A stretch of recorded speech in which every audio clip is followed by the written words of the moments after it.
RBT family, what is the deal? It's your dog Willie Jack, and we are back, baby, back with more NFL action. I'm in a good mood. I'm in a real good mood. I hope y'all are too. Week 12 was full of terrific games, man. A lot of games went down to the wire. Games that were a lot closer than we expected, for sure. Couple upsets along the way, and so Week 12 definitely did not disappoint, not at all. And then, of course, it's Turkey Day Eve, man. It's Thanksgiving Eve. I know everybody got if you in a house right now that's got food, cooking the food ready. I know you smelling it. I know you hungry. You ready to eat for tomorrow. So good time of the year. Thanksgiving is probably my favorite holiday, honestly. If I'm being honest, Thanksgiving's always been my favorite holiday. I much prefer Thanksgiving to Christmas, if I'm gonna tell you the truth. That's just maybe that's just me. I don't know. Hold on, let me get mine. I think I'm a little There we go. But yeah, go ahead, get in here and sit on down. Y'all know what time it is. Oh, there we go. Early and on time. I appreciate you. Mom Duke's in the building. Good evening, son. Big Nation in the building. You know what's going on. Big Nation business now. Come on now. Appreciate you. Appreciate you. Appreciate you. There y'all go. Y'all see what's going on. Happy Thanksgiving Eve. It is Turkey Day Eve for sure. For sure. Yeah, I'm gonna let y'all see. Look, I got to tell y'all every week. Look here, man. I see y'all in the chat. Ain't no free rides. I see y'all in the views, but I don't see some of y'all in the chat now. Ain't no free rides now. All right, drop some in the chat. Holla at your dog. You know what's going on. You know what's going on. Appreciate y'all. But yeah, go ahead, get real comfortable. Matter of fact, hold on. Don't mind me. Get a little do it fluid. Get a little do it fluid in my system. I'm on vacation. I don't work tomorrow. So it's okay if I enjoy myself. It's okay to enjoy myself. But yeah, let me go ahead and get everything ready to go so we can go ahead and get the party. Go ahead and get the party started. Y'all know what's going on. Let's see, where you want to start at? You know what we do? We got a little news, so we might as well talk about a little news.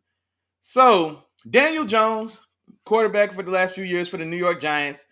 We know earlier this week he was released past waivers, of course. And so he was a free agent for a few days. And this is just what I expected. I think we talked about it Sunday. And on Sunday, I think I was saying on the show then, like, yeah, he'll get through this. He'll get through this, a bunch of games this week, and we expect a decision, by this time early this week. So I anticipated being able to talk about where he's going on tonight's show. And lo and behold, that's what we got. So he has made a decision, and he signed with the Minnesota Vikings. And now, honestly, out of everywhere he could have went, I love this signing. I know there were the first two teams that I think I had seen mentioned were definitely the Las Vegas Raiders for sure, and then the Ravens. The Raiders and the Ravens were the two teams that I had seen. And then shortly thereafter, I think I seen a report that said he had no interest in going to the Raiders. And then it came out that, he's definitely looking to join a contender for the rest of this year. And so, and I can see that as well. Like, I don't think there wasn't going to be any raising of his stock at this point. You know what I'm saying? Like, he's had a rough 4 or 5 years with the Giants, got paid a lot of money, but didn't it all produce to the level that they paid him for sure, but made some good money, did not play good enough ball. And so, yeah, it didn't make sense for me to, like, I'm not going to Las Vegas to go to the New York Giants West. You know what I mean? It's the same situation where you're setting yourself up for failure. You're not going to win a lot of games. And especially by the time it takes to kind of really catch up to speed in that offense anyway, that just seemed like a dummy mission anyway when I was talking about going to the Raiders. And so I agree that wasn't the move to make. The Ravens was a little interesting. If you want to play with a contender, a team that has a real chance to, make a run, you're playing backing up for the most part of this year, he's been a prohibitive MVP favorite. That's y'all word for the day. Prohibitive MVP favorite in Lamar Jackson.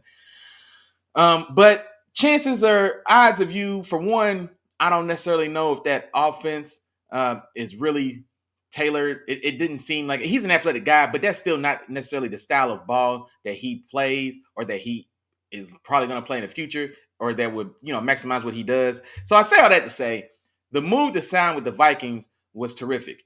It answered, it checked the biggest box, of course, a team that's got potential, a team that is a playoff contender and has a chance to maybe get on a run. There's good talent on that team, the best in the business, man. Justin Jefferson's on that team. Jordan Addison, young guy who's really coming into his own. When he gets, teams are doing a lot to take away Justin Jefferson, and so that's definitely leaving, opening up room for Jordan Addison to step in and fill that void, and he's doing it. If last game is any indication, he's definitely doing it. I think he went 8 for $160 and got in the paint. And so, but a great young talent there. TJ Hawkinson's back into that lineup as well after dealing with injury the bulk of this season. They've got a lot. They've got a lot of high points there, and of course, the biggest point being they are a winning team. That's a team that's going to be in indefinite playoff contention. Now, the other thing here, the thing that makes this landing spot better than Baltimore, certainly, is that Sam Darnold's the quarterback. They're not tied to Sam Darnold. You know what I'm saying? Now, I'm not saying I expect Daniel Jones to take this job away from Sam Darnold. I'm not saying that at all. But depending on how he looks, especially, in practices, he's on the practice squad now. I expect sometime, especially as we near the playoffs, I expect that he'll be added to the active roster for sure.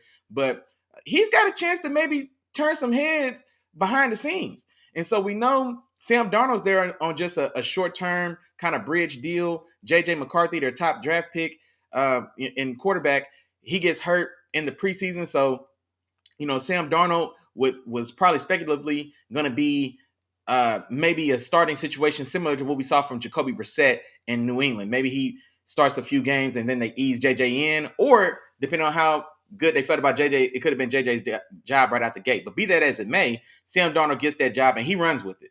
And so Daniel Jones has a chance to, like I said, man, behind closed doors, maybe Kevin O'Connell sees something additional in Daniel Jones that he doesn't see in Sam Darnold. And then maybe, especially going into next year, I expect Sam Darnold's going to be gone. He's going to do his best to get his Baker Mayfield on. He's playing relatively well, a team that's in contention. He's going to try to see if he can find somewhere to cash out and maybe have a rebirth like Baker Mayfield, like we've seen with Geno Smith, that type of thing. So expect him to probably be gone. And so maybe Daniel Jones can either stay another year, kind of rebuild his brand, so to say. And then also, who's to say, what we're going to see or get from J.J. McCarthy when he comes back from the injury. He's still essentially a rookie now going into year 2. And so there may be a chance for Daniel Jones to play the long game here in Minnesota and in a great place with a great offensive system, great offensive weapons. And so I love this signing. I love the signing. And I like it a lot for Minnesota as well. You're getting him for next to nothing. There's a lot of things we could say about Daniel Jones, but one thing we can say is he is a established veteran quarterback starter, and it's hard to be a team that has one of those as your backup on the roster. Regardless of what we think about Daniel Jones, that's still a very valuable commodity to have.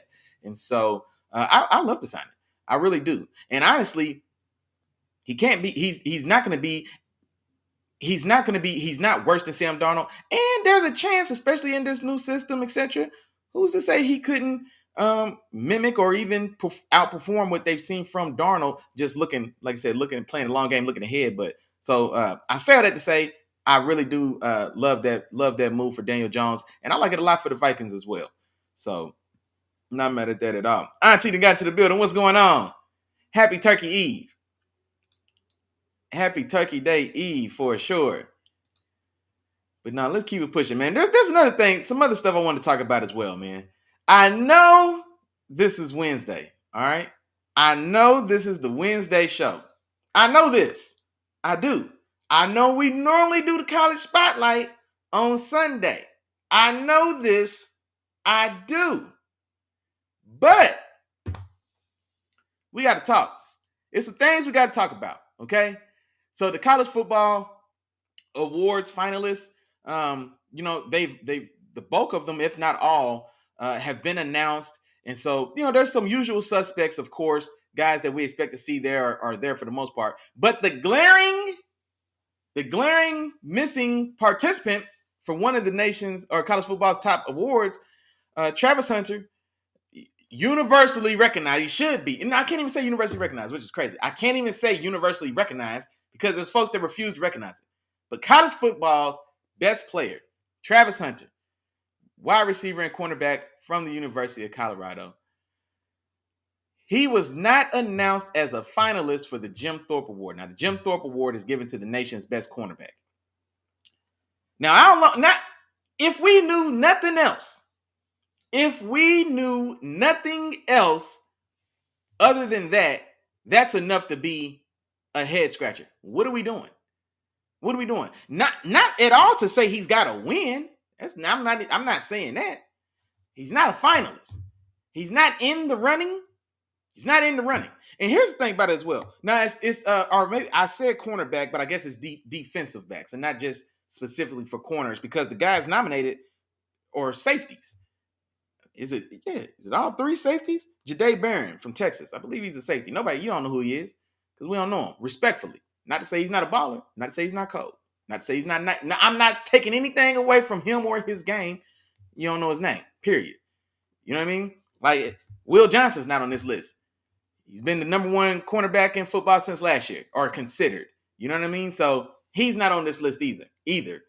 But we got Caleb Downs, safety transfer from Alabama, sophomore at Ohio State. Baller. Should be there for sure. If he's draft eligible this year, he's probably going top 15.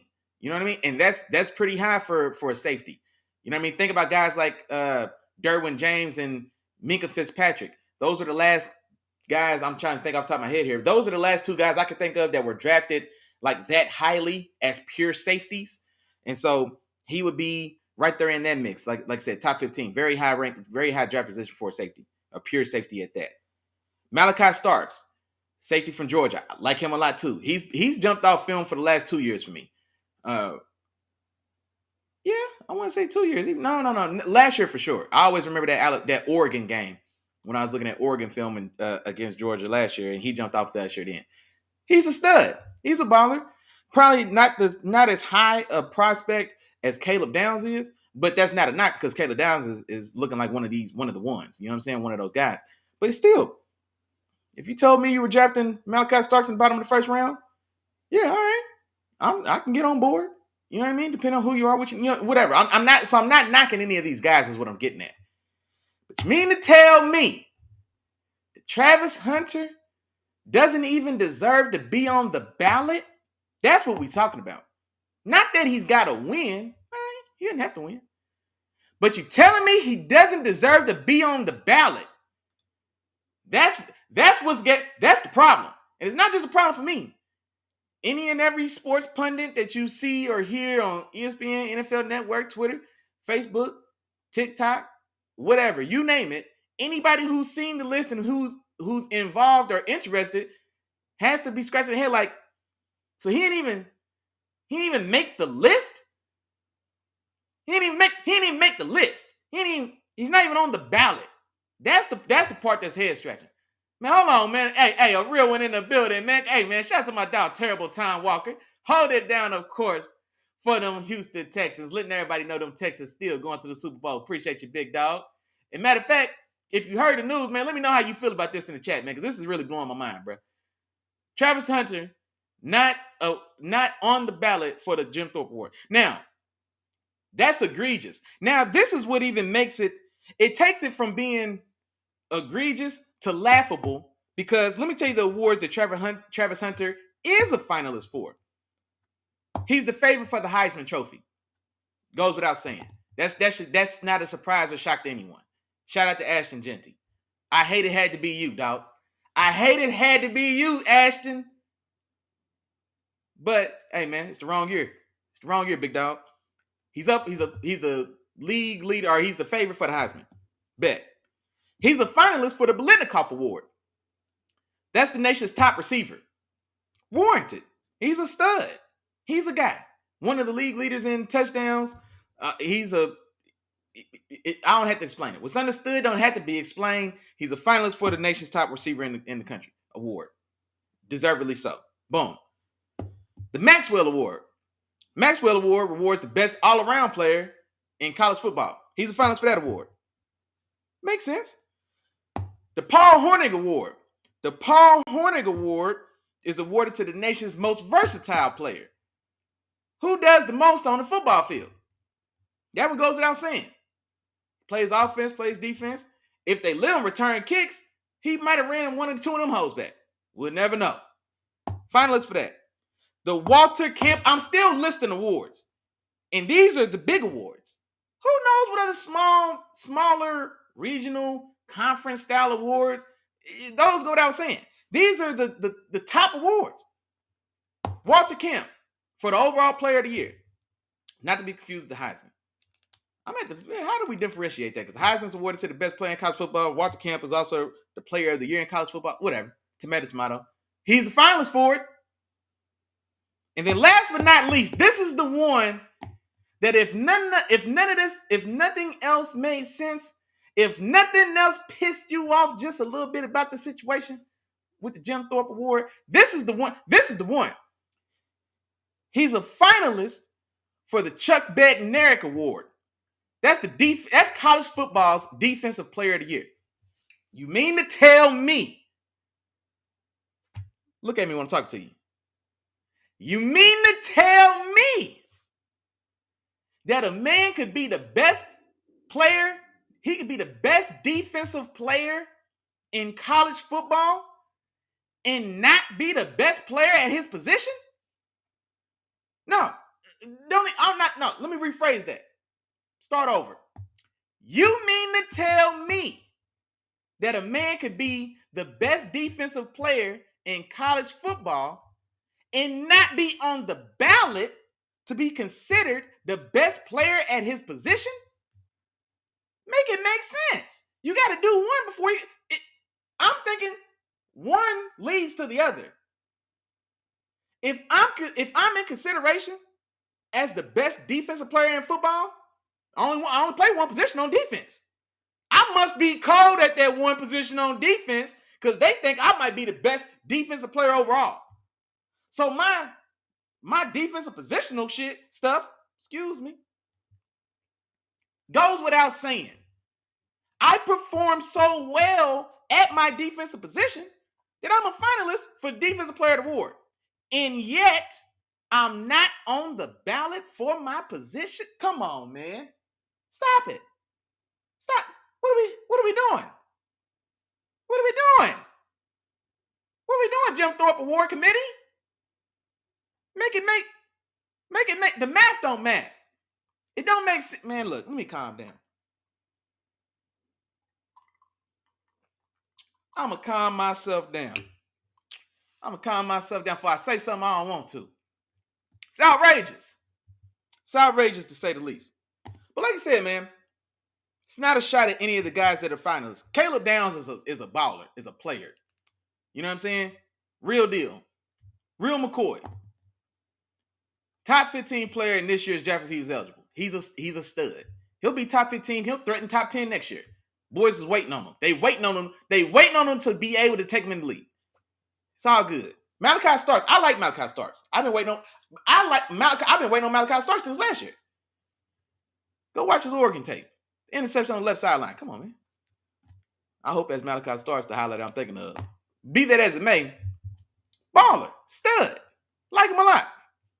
Jedi Barron, shout out to you, homeboy. You know what I'm saying? He's one of those jack of all trades. You know what I mean? A little bit of everything, scrappy. Think of Brian Branch, but bigger. You know what I'm saying? Anyway, man, that's be that. I'm telling you, I'm gonna get off my soapbox, man. But that's outrageous. It's outrageous. Who we need to talk to? RBT fan? We need to start a petition. And then shout out to Coach Prime, man. Deion Sanders came out. He was very vocal about his displeasure of the announcement. Told Travis he's gonna give him his Thorpe Award. He's like, look, I'm gonna go ahead and give him mine. Yeah, might as well. Because, boy, they hold him. That's ridiculous. I don't know. I mean, I don't know another way to say it. Don't tell me that a cornerback is nominated for the best defensive player in football, but he's not nominated as the best cornerback in football. Man, come on, man. It's hard to say because it don't make sense. It's all good. We're going to get into these games, though. Man. Sunday, was a damn good day of football. I hope you tuned in. If you didn't, you're in the right place to be. Minnesota on the road at Chicago, 30-27, went to overtime. And you know what, man? I'm going to shout out Caleb Williams for sure, but shout out to Thomas Brown. Thomas Brown, the former quarterback coach of the Bears, promoted to offensive coordinator when they finally got rid of old boy from Seattle last year. I shouldn't celebrate. I don't want to see nobody lose their job. He got kids. It's the holiday season. You know what I'm saying? My bad, homeboy. But you didn't do what you need to do, man. But shout out to Thomas Brown. Market improvement in the short time we've seen him as the guy in charge of that offense. And Caleb Williams, man. Caleb Williams looking back to the guy we expected to see. Look, I'm talking about Caleb Williams first, and they lost the game, but it's all good. I want to talk about him. 32-47, 340 yards, 2 touchdowns, no interceptions thrown. He gets pressure. He boots out, avoids pressure. He's running towards the right sideline. He jumps, leaves both feet, and kind of slings one halfway back across his body and throws, had to be a 40, 45-yard dart. Man, come on, man. Those are the plays. That throw right there vindicates all of us who were on the Caleb Williams trains going into this season, going into April. Because that's still there. That's still in there. That's the guy. That's the guy we saw make those plays routinely at USC and Oklahoma before that. And so it's still there. And it goes a lot, it shows a lot about like having the right coaching staff around you, man. You can't put square blocks in round holes. You just can't do it. And we see players year over year, time and time again, that their careers suffer for it. Guys that I was going to say Russell Wilson, and not to say that he's completely redeemed himself in 4 games at Pittsburgh, but that's not what I'm saying, but looked unplayable at times. Or people would have you believe he was unplayable at times in Denver. Baker Mayfield, all the bouncing around he did. Look at him now. You know what I mean? Like, so we've seen this type of Geno Smith. You know what I'm saying? We've seen these type of things. Sam Darnold, shit, what am I talking about? In this game. Looked unplayable with the Jets. Look at him. He's going to get paid. Somebody's going to pay him. He's going to get cashed out. Somebody. Especially one of these teams. This is a weak quarterback draft coming up, relatively speaking, of course. Especially in comparison to this past year that we just had, 6 quarterbacks going the first and the top 15 picks? Top 12 picks? I think Bo Nix was the last one to go in the first. He was pick 12? 6 quarterbacks in the top 12. This year's class not going to have that. Somebody's going to get left holding there. Somebody's gonna go give Sam Darnold 25. Baker got 30. I don't think he's played as well as Baker. But that's the price is only going up. You gonna tell me he can't squeeze 30 out of somebody desperate? What if the Raiders miss again? Something happens somehow, the Raiders miss out again. Shit, you don't think how good is Sam Darnold gonna look then? So what I'm saying is what I'm saying. Shout out to Caleb Williams, man. Shout out to Caleb Williams. I'm glad he's playing well. DJ Moore had a big day, 7 for 106 and a touchdown. Keenan Allen back in healthy now for a stretch of games, 9 for 86 and a touchdown as well. Now, speaking of Sam Darnold on the other side in this one, Darnold goes 332 touchdowns, no picks. Aaron Jones had a big day on the ground, went over 100 yards, had a touchdown. Jordan Addison went crazy, 8 for 162 and a touchdown. TJ Hockenson went 7 for 114. Now I didn't mention Justin Jefferson. Justin Jefferson, honestly, in this one, it was one of those things. And I think Justin Jefferson in the interview before the game, he kind of what's the word I'm trying to say here? He kind of forecasted his own day because he was in the media and he was talking like, most times defenses got to make 2 choices. We can stop Justin and let everybody else eat, or we could try to stop everybody else and watch Justin eat. And that's exactly what happened in this game. All the resources allocated towards Justin Jefferson, make sure he doesn't get busy. And then that definitely left, almost 300 yards of receiving yards between Jordan Addison and TJ Hockenson as a result of that. And they still get away with this W. So, definitely, forecasted his own kind of slow day numbers-wise. But nonetheless, Minnesota stacks another win. And, of course, like we've been talking about, they do add Daniel Jones to the fold. Moving on. Detroit on the road at Indianapolis, Handle business 24-6. Detroit's just, man, come on, man. Detroit is just, it just feels routine. They show up, show out, get out the building, go back home. You know what I'm saying? Like, I mean, it doesn't matter who's in front of them. It feels like it doesn't matter who you put there. They're getting rolled over just like everybody else is how it feels. Relatively, I mean, not a major day as far as Jared Goff throwing the ball. 269, no touchdowns, no picks in the game. Good day on the ground. Jahmyr Gibbs goes 21 carries, 90 yards, and 2 touchdowns. David Montgomery adds another rushing touchdown as well in this one to really kind of control the pace. And then Anthony Richardson in this game, not at all a spectacular game, but another clean game since returning to the starting lineup from his 2-game benching in favor of Joe Flacco. Like I said, only 11 for 28, 172, but no touchdowns, no interceptions, another 60 yards on the ground. And then all told, I mean, just a rough day out by all around for Indianapolis. Detroit and that defense really stout, especially in the run game as well. Jonathan Taylor struggling in this game, 11 for 35. But Detroit, man, Detroit looking damn good. I mean, there's nobody. I mean, I'm thinking, I don't see what's gonna derail Detroit making the Super Bowl this year. Who are you gonna tell me right now is realistically gonna go to Detroit, beat Detroit in Detroit in the NFC Championship game? Who is it? Who? The Packers? I love me some Jordan Love. I can't trust them to go to Detroit on the road in the NFC Championship and get that done. I just can't. The Vikings? They lost a little steam. Still 9-2. You got to remind yourself the Vikings are 9-2. You know what I mean? But no, not at all. San Francisco has got one foot in the grave. Seattle's trying to stack some wins, but no, not a threat. Not a realistic threat. They're like I said, they can always show up and do something, but no, not a threat. It is what it is. Tampa Bay, Baker, I love you.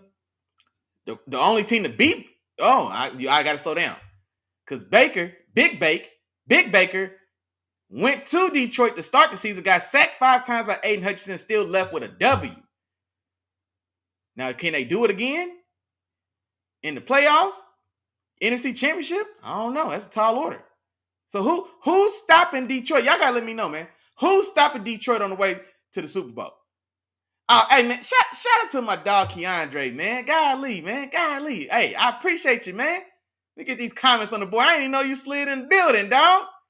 Shout out to my dog, Keandre, man. Hey, man. Hey, man. Hey, man, let my dog live, man. Come on, man. Hey, it's still a lot of season. All you got to do is get to the dance now. Don't forget. All you got to do is get to the dance. All you got to do is get to the dance, man. That's all you got to do.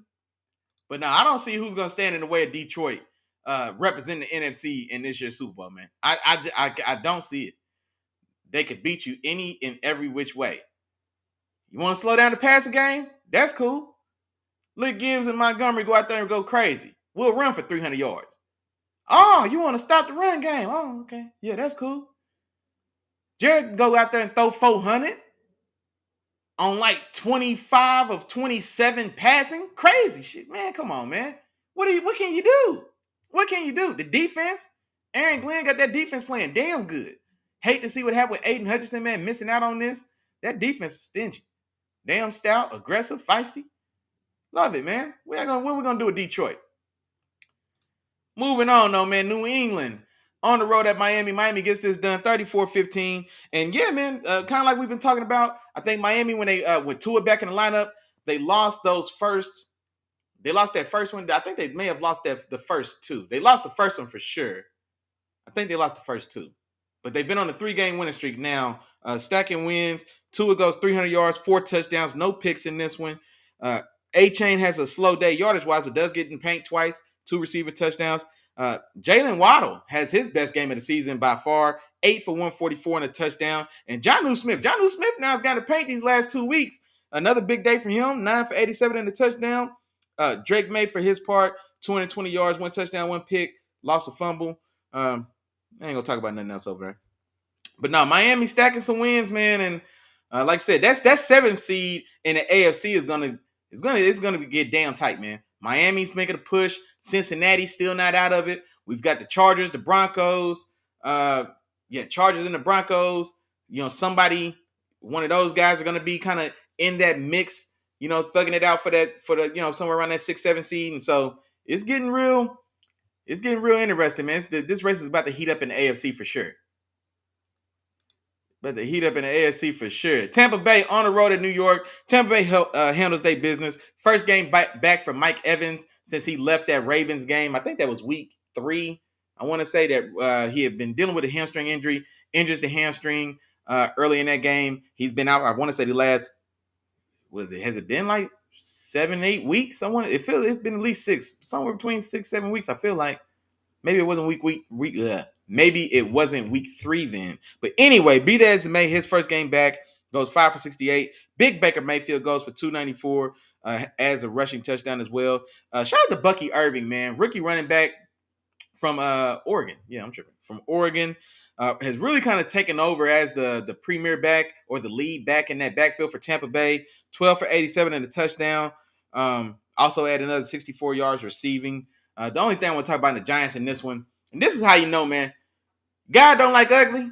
Universe don't make no mistakes. The ball don't lie. Whatever you want to say. But when Daniel Jones got released from the Giants, Drew Lock should have been afforded the opportunity to be the starter. He was brought in as a priority backup. He got good backup money. He's been the number 2 all year long. Then you cut Daniel Jones. Then you make Tommy DeVito the year-long number 3 the starter over Drew Lock. It made no sense.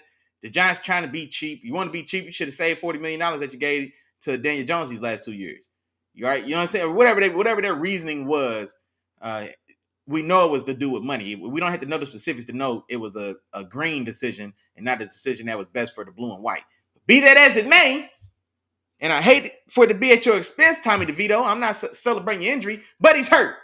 And now he's out. And now the universe, the football guys have corrected the bullshit, for lack of a better word, that New York is trying to do. Drew Lock is expected to make his start tomorrow, Thanksgiving Day, Turkey Day, here in Dallas. And coincidentally, I'm going to actually be going to that game as well, man. And so I'll be in the building to check that out. But yeah, Tampa Bay getting a dub. And I'm telling you, man, I like cheering for Tampa Bay just to see what Baker's been able to do, losing his 2 top weapons, 2 of the best at their position in the league. Both of them go down for an extended stretch. And Big Baker Mayfield and Tampa Bay found a way to fight and stay competitive throughout this whole time.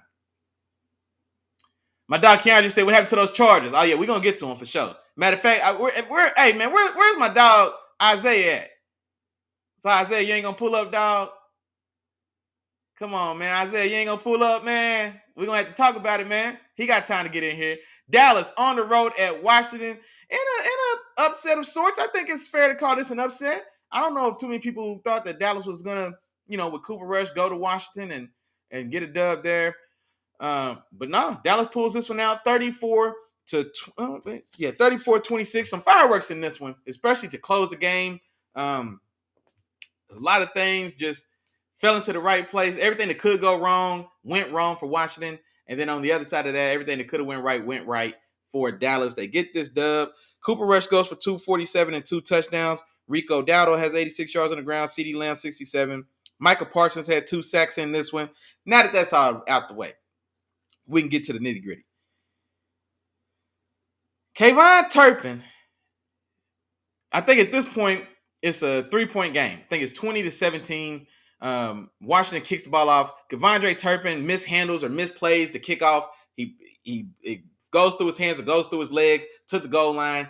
He picks it up, jogs about 12 yards, hits like a little slow spin move, jukes out 6 dudes, takes off for 80 yards, runs kickoff back to the crib. What else happened on this one?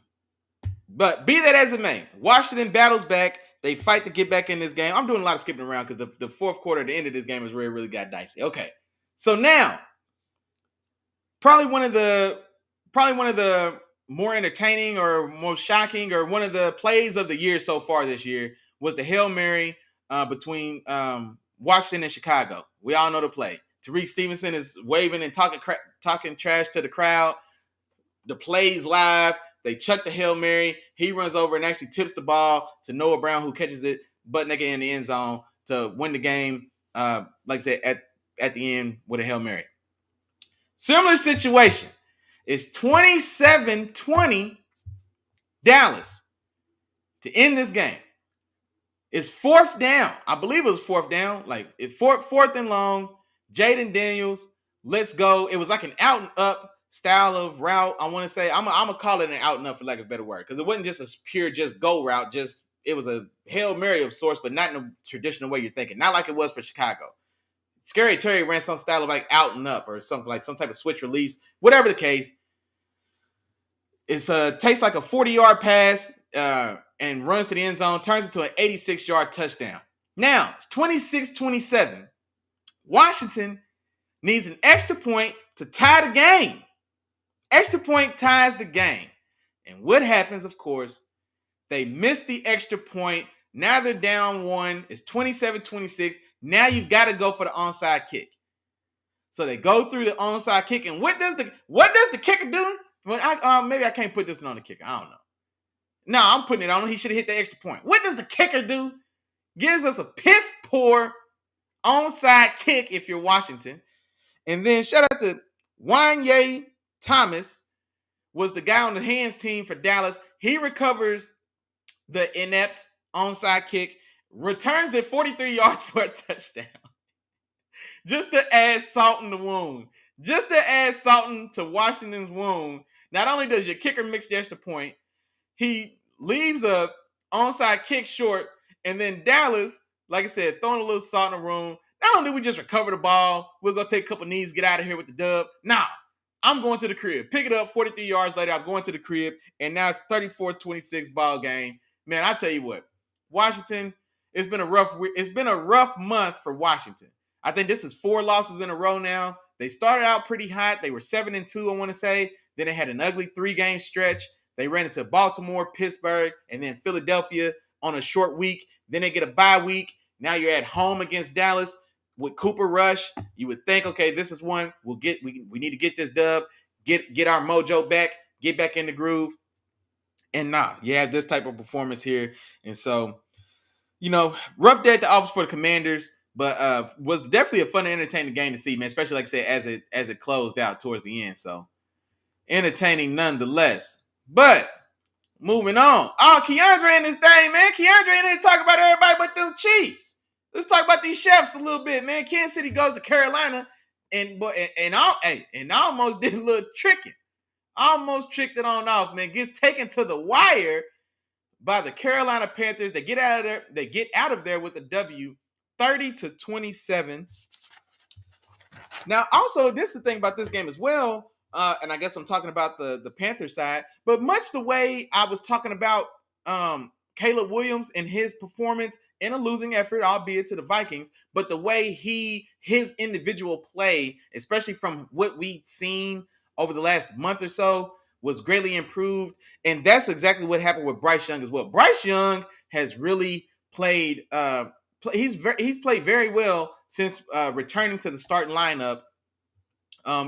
For I think he sat down for 3, maybe 4 games. So I think this was his second game back, I want to say. Second, maybe third game back. But he's been playing damn good ball lately, man. He's been playing very well. Goes for 263 and a touchdown in this one. He was throwing dimes all over the field. He had 2, maybe 3. I'm talking about just dimes, real dimes. You know what I mean? So shout out to Bryce Young. And you know what, man? Shout out to my dog Chop. My dog Chop, a couple weeks ago, we were just texting, talking ball. And he told me, and I didn't even see it. I saw his text like 2 days later. I don't know how I missed it. But he texted like, hey, man, don't give up on Bryce Young. I think Bryce Young get back in. He said something to the effect that Bryce Young still got it or Bryce Young ain't done yet. Whatever it was. But shout out to my homeboy Chop, because you could have told me, boy, you could have sold Bryce Young for a pack of Skittles. You know what I mean? So shout out to my dog Chop for keeping the faith, man. But Bryce Young's played very well these last couple weeks, and I'm happy for him. So hopefully he continues the trajectory he's on, and they keep building something for the future. Chuba Hubbard signed a big contract mid-season, which it feels like we don't see often, but he got in the paint as well, 58 yards rushing. But then on the other side, man, Patty Cake and these Chiefs, man. They came out. And they came out, went right down the field, got an early touchdown I want to say. And so it was looking like, okay, they're going to roll.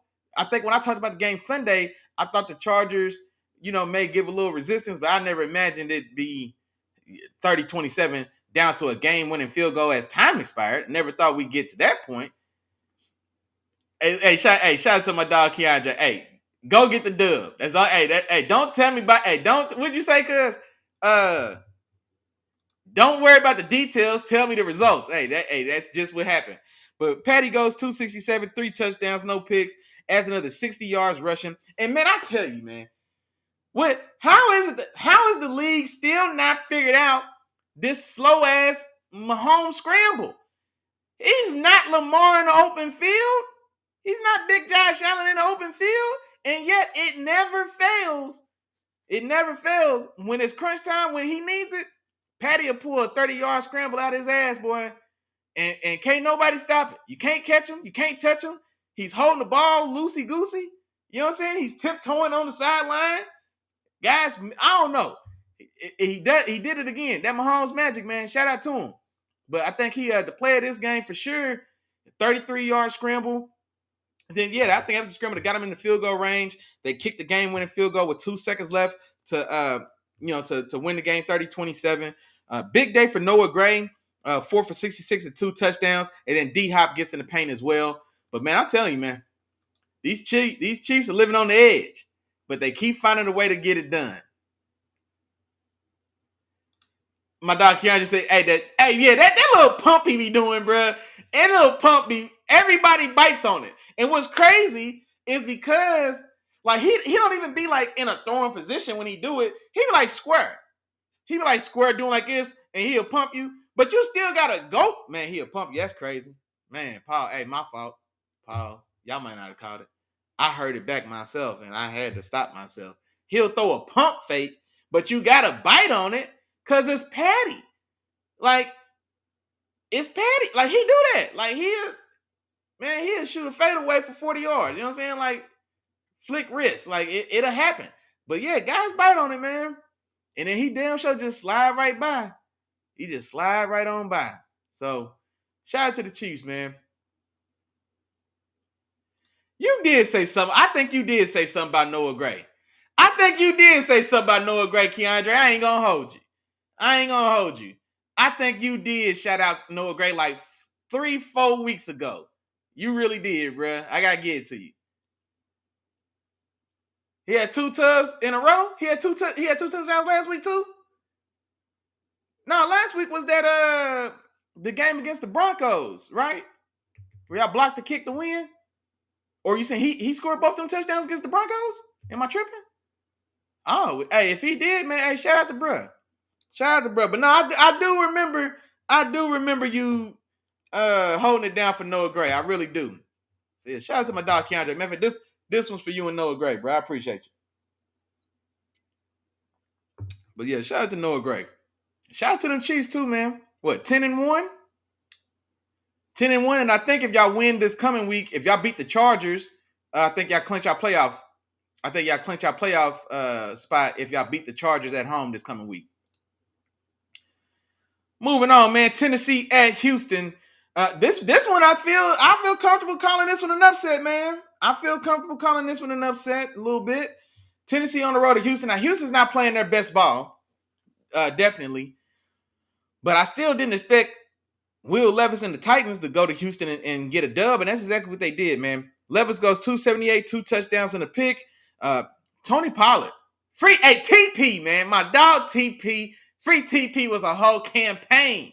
And we got him free. Man. And now he's in Tennessee. And quietly, he's had a couple solid performances throughout this year. He had a big day against Houston. 24 carries, 119 yards and a touchdown. Calvin really goes for 90 yards. And then Chika, man, I don't know why I told myself I wanted to say his name, man. The tight end from Tennessee had a 70-yard touchdown. I'm going to leave that alone. But, so shout out to Tennessee, man, getting that done. And then C.J. Stroud in this offense, man, this Texas offense, there's definitely been a bit of a sophomore slump. And so I know my dog Keandre was going a little hard on Stroud earlier, but honestly, the sophomore slump is a known idiom or known term or known saying or whatever you want to call it. You know what I mean? Because it's a real thing. So it's not. This isn't an outlier. Like this could be an outlier for C.J. Stroud. He had a fantastic. He overperformed as a rookie. So he set the expectation so high just based on how well he performed and overperformed. He exceeded expectations that we hold on to such a high extent that we forget this is his second year. He's 20 games into his career. You know what I'm saying? And so, yeah, he is having a bit of a slump. Now, unfortunately, injuries, I think, were a part of it. They started out this season on fire. When Nico Collins went down, this offense never truly recovered for sure. And then in addition to that, then you lose Stefon Diggs, who's already new to the team. And so before that relationship can even kind of really blossom on the field, you lose him for the season. You know what I mean? And so be that as it may, it has been a relatively rough year for C.J. Stroud. He also 247, 2 touchdowns, and 2 picks. This is the difference in this game for me for sure. The Titans shut down Joe Mixon. Joe Mixon has been looking damn good since he's been with the Texans. He's been a stud. He got injured. He missed, I want to say, 2 games. Came back like nothing left. So it feels like he's been rattling off 100-yard game after 100-yard game. He's been scoring multiple touchdowns in a lot of these games. Held completely in check. 14 carries for 22 yards in this one. And I think that for me, if I'm just looking at the numbers, if I didn't know anything else about this game, I read these numbers and I see that Joe Mixon went 14 for 22 rushing. That spells bad. That's bad news Bears. That's bad news Texans. If I knew nothing else. Nico Collins in his second game back now, 92 yards and a touchdown. The pass rush for the Texans was getting after it. Danielle Hunter had 3 sacks. Will Anderson, the other edge as well, he had 2 sacks. I think as a team, I think they had 6 or 7 sacks. So I think there may have a couple more sacks as well. So they got plenty of pressure, but still fall short, and the Titans get a dub. So we'll see what happens in that division. The Colts, I mean, nobody. The Colts aren't out of it. The Colts haven't picked up another win just yet. But the Texans, I think, have lost another 2 in a row. So they're holding. The Colts are still being able to hold pace as the Texans aren't able to get a couple wins these last 2 weeks. Moving on. Oh, hold on. My fault, Keandre. My dog had a comment for me. Says CJ reminds me a lot of Kirk Cousins on the fact that he will only in the fact that he will fail you in big moments. Whoa. No. We can't do that. We can't do that, bro. Hell no. Did you see him last year? We've already seen C.J. Stroud perform in clutch moments. He's shown that he can do it as a rookie. Like this is a all right, relatively speaking, right? It's a bad year. All right, let's go ahead and call it what it is. It's a bad year for him. It's a down year. Sophomore slump. But I'm not gonna say he can't show up in the clutch. We've seen him do it. We've seen him do it. Last year, with a rookie head coach, a rookie offensive coordinator, he's a rookie 3rd-round receiver in Tank Dell, Nico Collins. We didn't know who knew Nico Collins' last name before last season. Dalton Schultz comes over from the Cowboys. We barely know his name. He took that team, won the division, beat the NFL's darling team last year, the Browns, in a playoff game. And in the divisional round for one half of football, went toe-to-toe with Lamar Jackson. He's got the goods. Nah, man, that's way too harsh, bro. CJ's got the goods. Hell no. Hell no, bro. Now, if you want to say Kirk Cousins, because I was thinking about the comparison to Kirk Cousins just on its own, just at face value.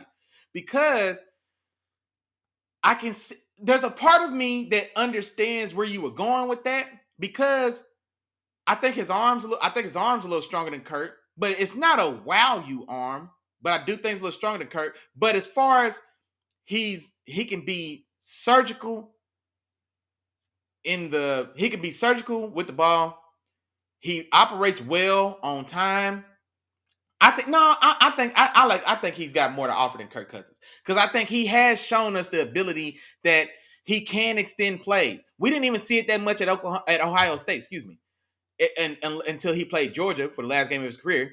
But before that, that was the biggest knock on him, is that he can't create out of he can't create out of system. If the system, if the first two reads aren't there, he's trouble. He gets stiff leg, whatever the case. There were things that were said, but that Georgia game and then his rookie year, we've seen like, no, he can boot. He's a little more athletic than maybe we want to give him a little credit for. He's a little sneaky athletic. You know what I mean? Which is crazy because how often do we say that about a black quarterback? And I'm just keeping it funky, just keeping it real. Normally we say that about the white quarterbacks. Oh, he's sneaky athletic. We say that about Justin Herbert and Daniel Jones. No, CJ Stroud is sneaky athletic. You know what I mean? He can use his legs a little bit. You know what I mean? I'm talking about buying himself time, booting out, evading pressure, going downfield. You know what I mean? So he can make plays. He can extend plays and make plays. So I think he's a better athlete. He's got a stronger arm than Kirk Cousins. But as far as the best of Kirk Cousins, right? Because Kirk Cousins has been on a little bit of a slump himself in Atlanta. But as far as like the best traits of Kirk Cousins, yeah, I like what you're saying there. As far as he could be, he can definitely operate in system, be on time, very accurate with the football. I love his accuracy. You know what I mean? So I think he's got more to offer to Kirk Cousins, man. Wait, man, why you going so hard on CJ? That was harsh. That was harsh, dog. I don't know, man. That was too strong. Said he can't come through in the big moments. That's a little harsh, man. You got that. Don't get caught up in just this season. He had 15 more games last year when he went crazy now. And a lot of those, he made clutch throws, boy. Clutch 40-yard passes to get to field goal range with 12 seconds left. You know what I'm saying? Like clutch touchdowns on four. Man, yeah, he clutched up, man. I don't think that's a problem for him. I don't think that's his problem. Moving on, man. Denver at Las Vegas. Denver gets this dub 29-19. Bo Nix is continuing.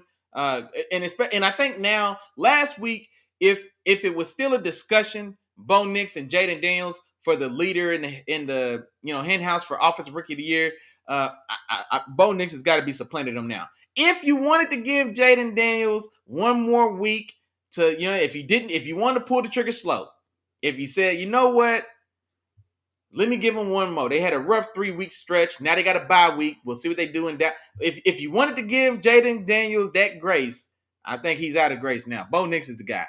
Bo Nix is playing his ass off, man. Ain't no other way to say it. 273, 2 touchdowns in this one, no interceptions. Cam Sutton, 8 for 97 and 2 touchdowns. And like those are good stats, not world-beating stats, not crazy. He didn't use his legs much in this one, but just the way he's playing the position.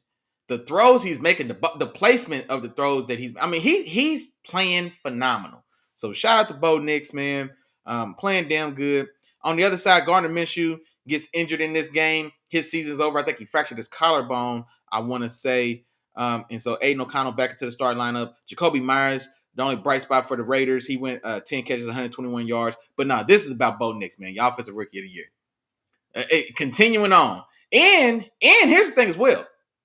Now that the Chargers just lost, I believe the Broncos are now the 5th seed in the AFC currently. And I'm telling you, now my Steelers, we already played the Broncos, beat them. I don't want to see them again, though. I ain't gonna lie to nobody. I don't want to see them again. That defense still stingy. You know what I mean? But Bo Nix is playing. Bo Nix playing his ass off, man. So kudos and congratulations. Shout out to him. Moving on, man. San Francisco on the road at Green Bay. Knew this was not much chance in this one for them to win. Brock Purdy out, Nick Bosa out, so your quarterback and the best player on your defense are out this game. Green Bay, always dangerous. Really like what they got going over there, man, in Green Bay. Really do. And they dominate 38-10. Jordan Love has a relatively quiet day. Only 163 yards and 2 touchdowns. No interceptions, so stay clean. But the story of this game for sure, Josh Jacobs in that running game dominated today, Sunday, 26 for 106, 3 rushing touchdowns. So fantastic day. Xavier McKinney, safety, signing free agency from the Giants, had another interception. That's now a league-leading 7 interceptions for Xavier McKinney, playing fantastic football. And man, I've talked about it before. There's going to be some type of 30 for 30 done on the New York Giants of this era. Because we've seen them let go of, for one, we've seen them choose Daniel Jones over Saquon Barkley. Seen them give Daniel Jones $40 million to do what exactly? Who knows? He's gone. You're still paying for him. You let Saquon go. All Saquon's done since he's left is break his own career rushing record, set the Philadelphia Eagles franchise rushing record, and be on pace to crack 2,000 yards in his first season out your building, in your division and out your building. Come on, man. Then Xavier McKinney, another guy, young guy. I think he's what? Yeah, this is just his fifth or sixth year. Anyway, another young guy in your building. You should have had a young nucleus with Saquon, Xavier McKinney. You got Malik Neighbors now. Xavier McKinney leads your building. He's leading the league in interceptions. He had a 5-week stretch where he had an interception 5 weeks in a row. I think it set some style of NFL record or something like that. And then I didn't even talk about it yet, or I guess I'm going to talk about that game next. I'll foreshadow it. Leonard Williams, longtime defensive lineman for the Giants. He had 2.5 sacks on Sunday. Anybody who used to play for the Giants, anybody associated with the Giants who's no longer with the Giants had themselves a day on Sunday. And so just goes to show you everything that's going wrong in that building. But be that as it may, Green Bay rolls in this one. And yeah, man, I can't wait to see, assuming if everything plays out just the way it goes and we get a Green Bay versus Detroit in Detroit NFC Championship, man, I'm here for it. That's got the potential to give us some fireworks. Arizona on the road at Seattle. Oh, hold on, my dog Keandre had a comment for me. Let me see what he got. I think he's talking about CJ Stroud. He said, this year the man has 14 touchdowns and 9 picks. Only 2 years to draw from. He's at least as bad as he is good. Now, first off, you can't pull the stats and tell me why he's bad when Patrick Mahomes leads the league in interceptions. When your quarterback leads the league in interceptions, don't tell me about his interceptions. When Patty leads the league, he doesn't have as many interceptions as Patty. Now, you know what else he doesn't have, though, Keandre? He doesn't have Kansas City defense. Maybe if he had Kansas City defense, he'd be 10-1. Maybe if he was the quarterback in Kansas City right now, maybe he'd still be 10-1. What are we saying? So you can't, that can't be the argument, bro. Hell no, not this year. The way Patty's played this year, Patty's not a top 10 quarterback in the league this year. He is because we know his name. But if we looking at his game this year, he's not a top 10 quarterback. Him and CJ Stroud on the same bus.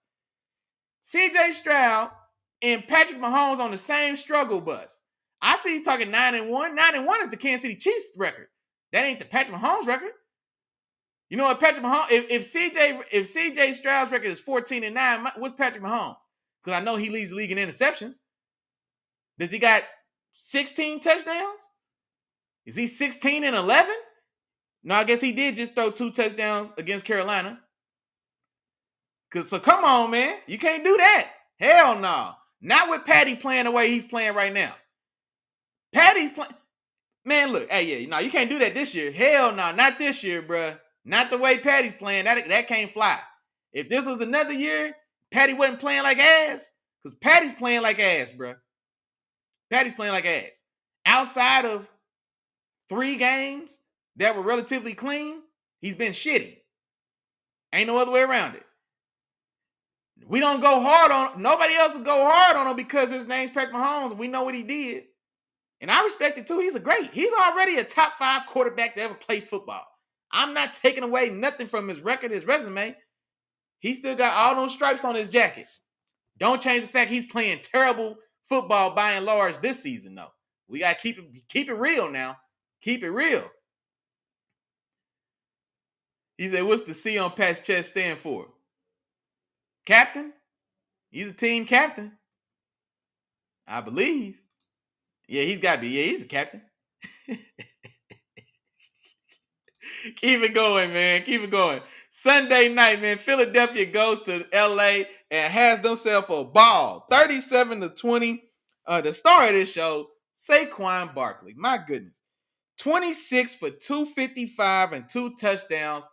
Both touchdowns are over 50 yards. No, I think were both touchdowns 70. I thought I saw a stat. I know both were at least 50 yards. The second one was, I think, 72 yards. But then I thought I saw a stat that said he's the first player in history to have 2 70-yard touchdowns in the same game. Was the first one 70 and the second one 72? I'm going to have to look it up. Whatever. Doesn't matter. 26 for 255 and 2 touchdowns. Also added in another 4 catches for 47 yards. He had 3. Let me slow down. Saquon Barkley had 30 touches in Sunday night's game.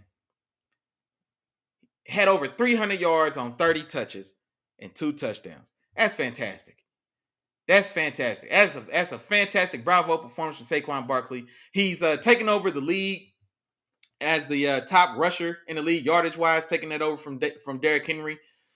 I think he might have took it last week, honestly, by like 12, but I think now he's kind of spread that out a little bit. Derrick Henry had himself a big day as well. We'll talk about it next, but no, nothing like this. And this is the thing about it, man. It just, if you're the Giants, I'm telling you, somebody's got to we got a petition to get rid of the Merritt family. Who else are we gonna blame? If we going hard on Woody Johnson for the shambles and the shit show that is the New York Jets, we got to hold the Merritt family to the same standard. That's terrible what y'all done in that building. Terrible. And I'm glad he's in Philly. Y'all got to watch it happen week after week. Every week it feels like Saquon's either breaking some type of record or doing something we've never seen before, hurling over dudes backwards after he breaks 3 tackles.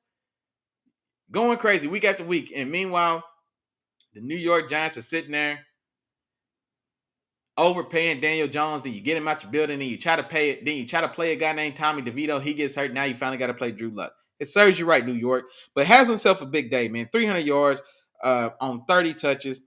Just a fantastic day. And then on Sunday, I said Saquon was going to be the player of this game. And I expected him to have a big day for sure and be the real difference in this game. I didn't think he's going to touch the ball 30 times, had 300 yards, though. Let's see. Who else had himself a day in this one? A.J. Brown had a good day. 6 for 109 and a touchdown. And then let's see here. Sad news, I guess, if you're an Eagles fan. Brandon Graham, longtime defensive end, team captain, one of the real stalwarts and leaders of that defense. He had a sack in this game as well against LA. But, man, unfortunately, his season's coming to an end. Him and Fletcher Cox are really they were the last of a, dying breed of that generation of Eagles, the last generation of Eagles guys. Like Brandon Graham, Fletcher Cox, Jason Kelce. Jason Kelce and Fletcher Cox are already gone, and Brandon Graham was the last one. He was the last of that old regime, still thugging it out, man. Still trying to have one last shot at a title, and then hate to see, man, his season come to an end. I believe he tore his pec. Either he tore a pec or maybe he tore his bicep or tricep. But the style of injury is season-ending, and then also Brandon Graham was also already one of those guys, man, where this was his farewell tour. This was his farewell tour, man. This is his Kobe tour. You know what I mean? His Paul Pierce tour,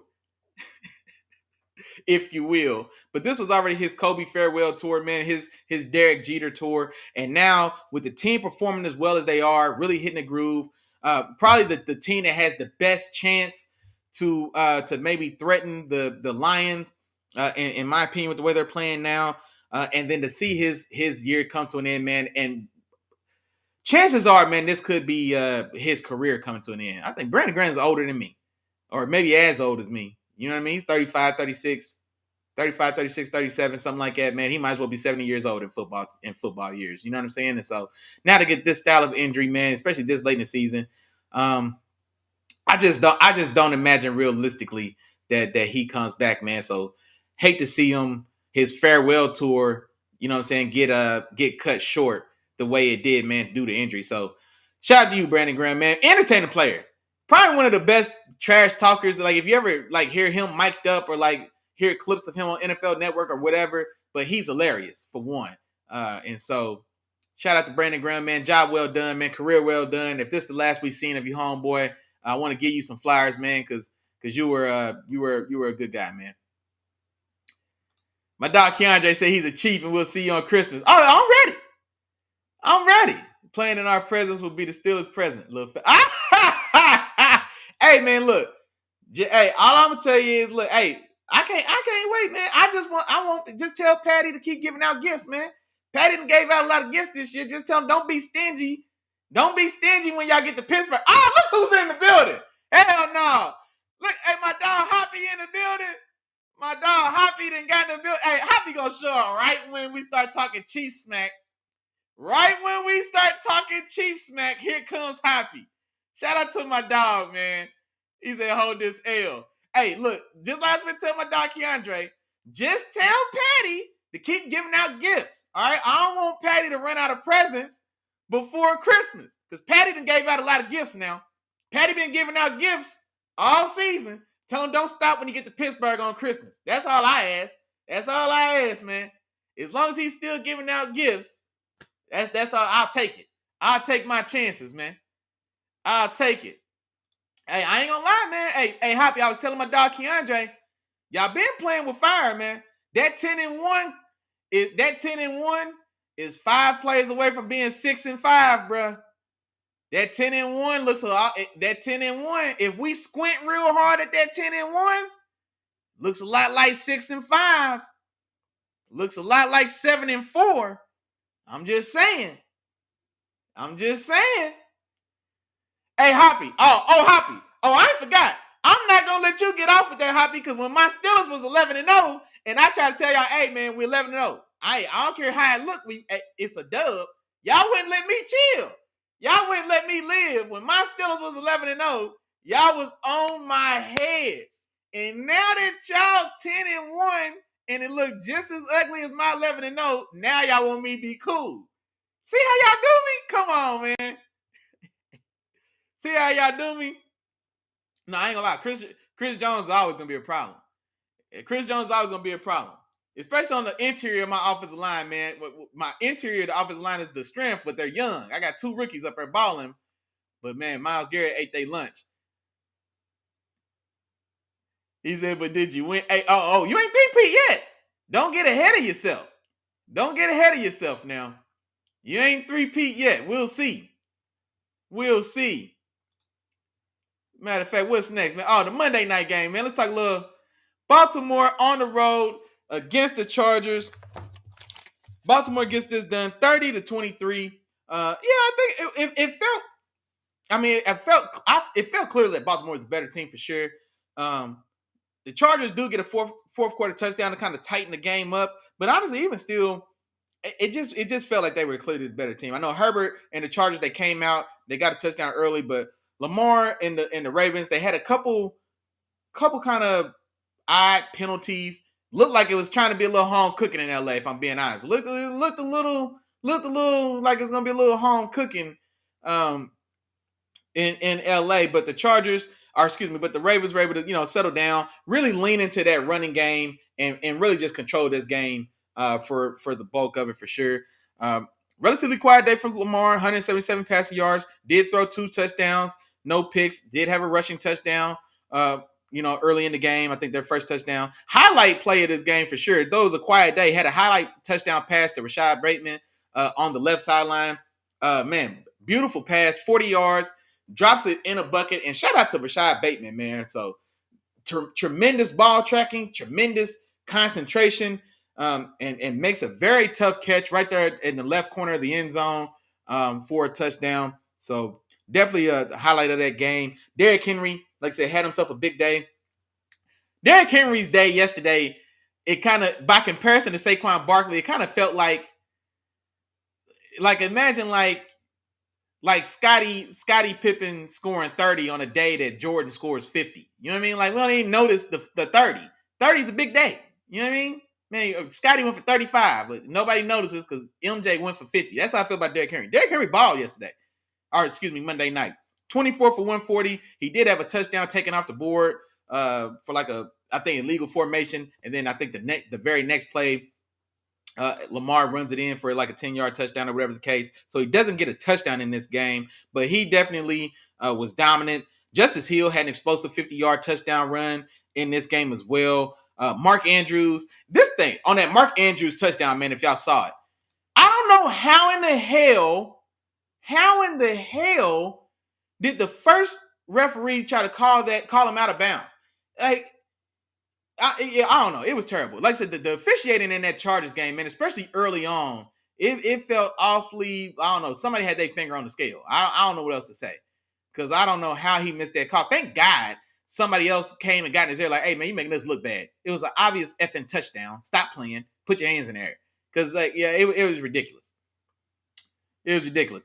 Hey, man, Hoppy, don't complain to me about starters out. I had Duck Hodges. Duck Hodges was my starting quarterback, man. Duck Hodges was my starting quarterback. Hell no, I don't want to hear that. I don't want to hear that, Hoppy. What you need starters for, man? You got Patty. You got Patty, Chris Jones. You got old Travis Kelce. You still got Creed Humphrey. Y'all got guys. You got Trent McDuffie. You got a top 5 defense. Y'all can't complain about injuries. Injuries ain't been what's wrong with y'all. Hell no. Hey, that is the thing about Baltimore. Baltimore's nasty in the regular season. And you know what? We should add to that. They nasty in the regular season and when they don't play the Steelers. Don't forget that part. Because we put belt to ass when we play Baltimore. When Baltimore plays Pittsburgh, it's belt to ass. Belt to ass. Outside of Pittsburgh and in the regular season, handful. Handful, though. My dog Keon just said King Henry keeps the D out the field way too long. So even when he's not having a huge game, he makes a long day for the defense. No, it's a very good point. When they give him the ball, hell yeah. And that's the thing about Baltimore. Every now and again, for whatever reason, they just decide, we don't want to run the ball. Just for whatever reason. For whatever reason, every now and again, they just want to just go off reservation and just forget to run the ball. And they pay for it every time. But no, I like what you said right there. Because Derrick Henry is one of these guys. It doesn't matter. Especially in like close, tight games. You know what I mean? Like sometimes a guy needs 26 carries. Sometimes it's going to be 26 for 60. But those 26 are needed. You know what I mean? So that's a good point, Keandre. That's definitely a good point. Man, Pacheco's back. He's back. He's playing Friday. Shout out to Isaiah Pacheco. He's playing Friday, man. He's back. And Kareem Hunt been balling. Hollywood, you're not losing. You're not missing Hollywood because he was never there. You know what I mean? Like y'all brought him in, but he was never there. So you're not missing Hollywood Brown. You know what I mean? Charles and Minahu, he's depth. You know, he's depth. You know what I mean?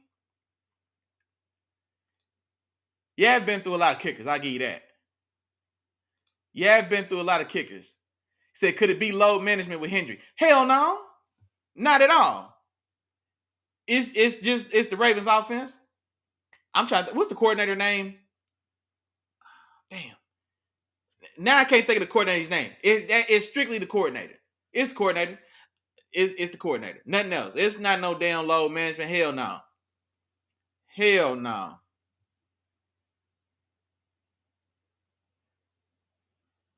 He said, turn the phone off when they ball, because you're gonna be blowing me up. Hey, all I need, I just want Patty to still be in the giving spirit when he get to Pittsburgh, man. That's all I want. Just somebody just keep Patty in the giving spirit, and I'll take my chances. But I ain't gonna lie though, Hoppy and Keandre. Watching the Broncos, man, take y'all to the brink. 16-14. Got to block a field goal to get out there with a dub. I don't know, man. I feel all right. Man. That feels to me. That feels very winnable. That feels like a winnable game, man. Watching Bryce Young carve y'all up, take y'all to the brink. It takes one of those Magic Mahomes 30-yard scrambles and a field goal to get out of there with a dub. I don't know. It feels a little beatable, dog. That's all I'm saying, dog. This is, see, y'all not 90, y'all not 90 through 91 Tyson. See, y'all like 96 Tyson. He'll still knock you out. But he looks different. That's all I'm saying. He said that's what we do. Win by 17.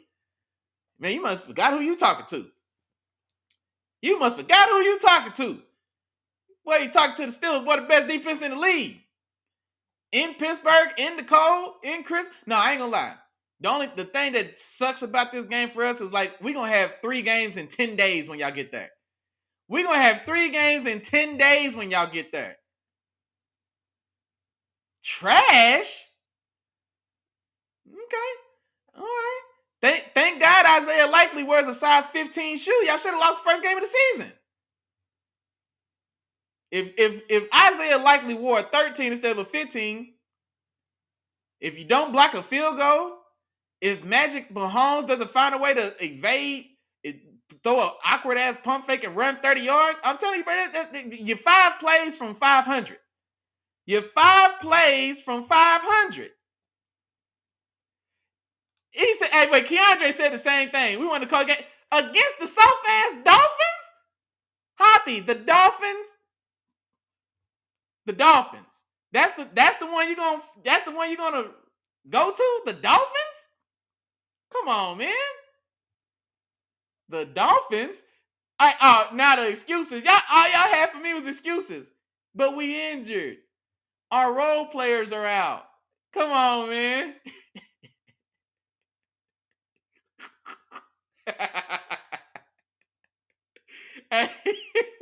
Hey, wouldn't they all? Wouldn't they all? Woo, hey, if was a fifth, hey, for sure. I ain't mad at you. I respect it. I respect it. Like I said, man, y'all still the champs, man. I respect the champs. I respect the champs. I respect the champs. But I'm just saying, man. I'm just saying. Y'all, I think y'all still talking like y'all a juggernaut. Nah, y'all not no juggernaut no more. That's the thing. I respect you. You know what I mean? I respect it. I'm not looking past y'all. But y'all not a juggernaut no more. Y'all not a juggernaut no more. He said, don't read it, you'll be banned. Y'all, yeah, nah. I can't afford to get banned. I'm trying to get the 50 subscribers, bro. I can't afford to get banned. And matter of fact, we on the way. Hey, Hoppy, while I got you, before you leave tonight, Hoppy, man, do me a favor, dog. Go subscribe to the YouTube for me, bro. Go subscribe to that YouTube for me. I'm trying to get my subscribers up, dog. I definitely appreciate you coming through and holler at me though for sure, man. I can't wait to play y'all Christmas. I ain't gonna lie. Y'all better not let me beat y'all Christmas night. Hey, you gonna come? Hey, come get me now. You know I'm in Dallas now. I would love that though. I ain't gonna lie. I would love it. I would love it, man. I wish it wasn't Christmas, man. I'd probably try to sell my left arm to go to the game if it wasn't on Christmas. For sure. For sure. But I ain't gonna lie, man. The AFC, I'm not gonna say it's wide open, but there's no real juggernaut in the AFC like it is in the NFC. Like in the NFC, I feel like the Lions are just Debo. The Lions feel like Debo. But the AFC still, I mean, there's some strong guys at the top, but it doesn't feel like there's just like that one Debo. Kansas City just ain't Debo no more, man. That's all it is. Y'all just ain't Debo no more. Y'all still got to be respected, but y'all ain't Debo no more. That's it. This is next Friday. We didn't see you get knocked out with a brick. We didn't see Craig put them paws on you.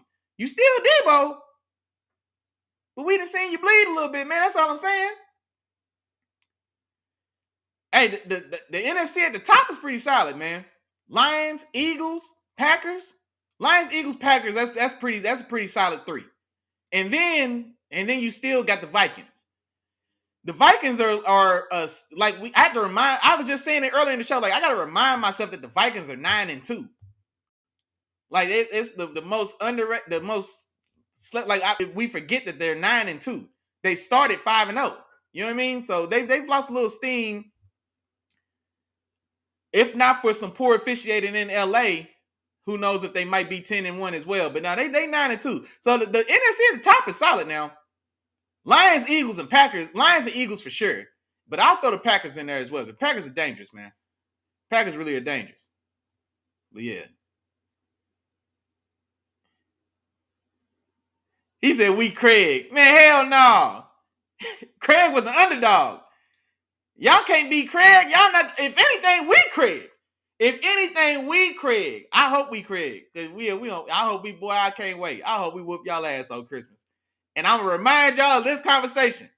I'm going to remind y'all about Craig whooping Debo's ass with a brick on Christmas. Y'all going to hear from me on December 26th. I'm going to be the first person y'all hear from. But hey, man. Oh man, I was about to say that's it. Yeah, that is and that's all, man, for the games this past Sunday. But real quick, man, we got Thanksgiving tomorrow. We've got 3 Thanksgiving games for sure. Want to go ahead and get into those. We got, let's see, Chicago on the road at Detroit. I'm gonna try to get through these quick. He said, "Turn your phone off." Oh, I'm ready. I'm not a sore loser though. Like I take my L's on the chin. You know what I mean? I take my L's on the chin because I've been a champion. You know what I mean? Like I don't get my feelings hurt. I know what it's like to win. You know what I'm saying? I've been a champion for a long time. I know some of y'all Chiefs fans, y'all kind of new to the party. I get it. I've been a champion for a while now. You know what I mean? So it's all good. I appreciate other champions. I'm happy for y'all. You know what I'm saying? I'm happy for y'all. Yeah, I ain't gonna never begrudge nobody they moment in the sun. You know what I mean? I come from championship pedigree myself, Hoppy. Yeah. Y'all just got to the club. I've been here. I've been chilling. You know what I'm saying? I've been chilling. I got a table. You know what I mean? I know y'all just got a table. I've been had a table. We chilling. I seen y'all when y'all came in. Oh, hey, man, what's up, man? Hey, look, hey, they're the Chiefs, man. Hey, welcome, man. I welcomed y'all. Got you your first drink. Chicago on the road to Detroit. Chicago is playing better, like we said, man. Thomas Brown taking over as offensive coordinator. Caleb Williams has really responded. Don't expect it to mean anything when you're going to Detroit, playing Detroit. 30-21 Detroit. And honestly, no, I like that score. 30-21 Detroit. I definitely expect Detroit to roll. I do think that Chicago has a chance to maybe, to maybe make it a little interesting. You know what I mean? Especially maybe in the early going or so. Especially if Caleb Williams can continue, continue the level of play he's shown the last 2 weeks, kind of settling back in and showing us the excitement that made him such an interesting prospect coming into the draft. So there's a chance that maybe they can kind of, make this a little interesting. But I expect Detroit to get this done for sure. The Giants going to Dallas on the road. I had Dallas winning this game at first, but then I had to remind myself that the football guys demand justice. All right? The Giants have played around with the football guys, and this is the outcome we're gonna get. Drew Lock should have been the starter last week. You released Daniel Jones. Drew Lock was a priority backup. You paid him good backup money. He's been the number 2 all year. Then you finally fire or get rid of or release Daniel Jones, and then you have the nerve to start Tommy DeVito over Drew Lock. And you know what the football guys do?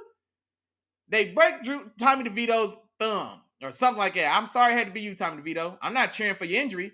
But the football guys will not be mocked, all right? The football guys demand justice. Drew Lock should have got a chance to play last week, and he didn't. And now he's starting this week, and they had to injure Tommy DeVito because of it. So with Drew Lock being inserted into the starting lineup, as he should have been, MIZ, I'm going with the Giants. I almost said Cowboys. Initially, I was going Cowboys in this game, but I changed it. Drew Lock is going to have his vengeance, and he's going to find a way to get a dub on Thanksgiving in Dallas, 23-20. And then actually, I'm going to go to that game as well. They damn near giving them tickets away. So I'm going to go ahead and go to that game since I'm down here in Dallas. And I didn't go home for this holiday. So I'm going to go ahead and take myself to the game. I'm going to get real nice and toasty in there too. And then, I'm going to see Mizzou's very own Drew Lock going there and kick Dallas ass. I'm going 23-20 Dallas. And then to cap off the night, Miami on the road at Green Bay. I'm going Green Bay in this one 27-24. I think that's got a chance to be an exciting game. If Miami can find a way to deal with the elements, being outside, etc., and can continue playing the way they've been playing, Tua's been lighting it up. It hasn't been the cleanest of play, but they've been putting up points. They've been lighting it up. Jalen Waddle's coming off a big day. So this has a chance to be an exciting offensive game, so to say. I don't have the score going crazy, but I think we could get some good movement in this one offensively. I'm going 27-24 Green Bay in this game, but I think that one's going to be exciting. And then I know it's not a Thursday game, but I should have mentioned it as well. Anyway, we do have a Friday night game. Matter of fact, let me go ahead and make a little.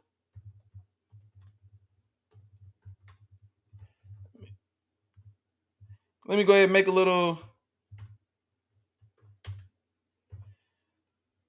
little tag or whatnot for us for the Friday night game, especially with these Chiefs fans in here on my head. We do got Friday night football, man. Friday night lights. Las Vegas on the road to Kansas City. Should be an easy dub, man. It should be an easy dub.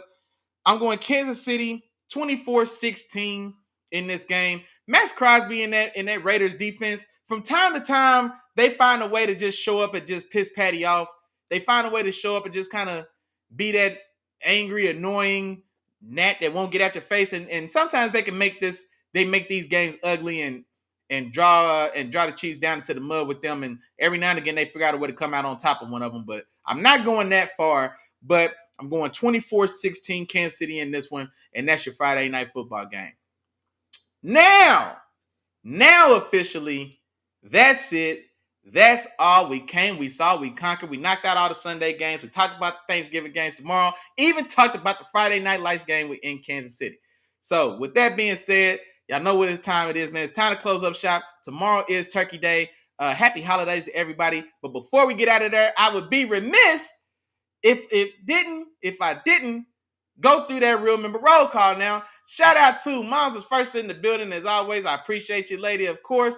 Auntie was in the building. Appreciate you as well. My dog Tom came through and hollered at me, man. Appreciate your homeboy. Reminding everybody that those Texans, forget what you heard. He said them Texans are still going to the Super Bowl. Shout out to my dog Terrible Time.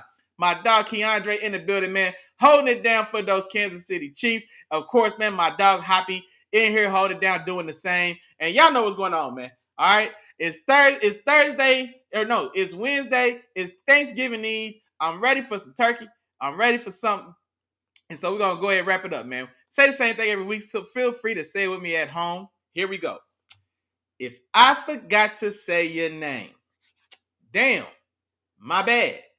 But charge it to my head and don't charge it to my heart. You know I'm thinking about you, big dog. Appreciate all the love, support as always. Make sure y'all have fun, be safe, enjoy the time with your friends and family, man. This time of year is really all about like I said, enjoying time with your friends and family, having fun, eating good food. Of course, we've got tons and tons of excellent, awesome football to watch as well.